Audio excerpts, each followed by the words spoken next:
আপনি যদি একটি ছোট শিশুর দিকে তাকিয়ে হেসে দেন, শিশুটিও আপনার দিকে তাকিয়ে হেসে দিবে। আপনি যদি তার দিকে তাকিয়ে কেঁদে দেন, শিশুটিও আপনার দিকে তাকিয়ে কেঁদে দিবে। কারণ আপনার আচরণ, আপনার বাচনভঙ্গি, আপনার ব্যবহার তাকে প্রভাবিত করছে। মানুষ যখন পরিণত বয়সে পৌঁছে যায়, তখনও তার মধ্যে অন্যকে অনুসরণ করা, অন্যের মাধ্যমে প্রভাবিত হওয়ার সেই বৈশিষ্ট্য থেকে যায়। শুধুমাত্রই প্রভাবিত হওয়ার বাহ্যিক অবস্থাটি কিংবা বাহ্যিক বহিঃপ্রকাশটি ভিন্ন থাকে।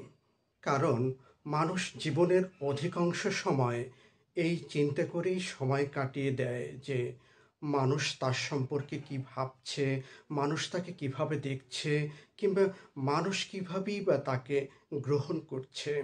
আপনি লক্ষ্য করবেন, মানুষ যখন বাইরে বের হয় তখন সে আয়নায় বারবার তার চেহারা দেখে নেয়। কারণ বাইরের মানুষ তাকে কিভাবে দেখবে, মানুষ তার সুন্দর ছবিটি, সুন্দর মুহূর্তের দৃশ্যটি কিংবা সুন্দর লেখাটি সামাজিক যোগাযোগ মাধ্যমে পোস্ট করে দেয়। কারণ সে মানুষের সামনে নিজেকে উপস্থাপন করতে চায়। মানুষ ব্যক্তিগত জীবন যেভাবেই কাটাক না কেন, সে বাহ্যিকভাবে নিজেকে সভ্য, মার্জিত কিংবা সমাজের কাছে গ্রহণযোগ্য রাখতে চায়।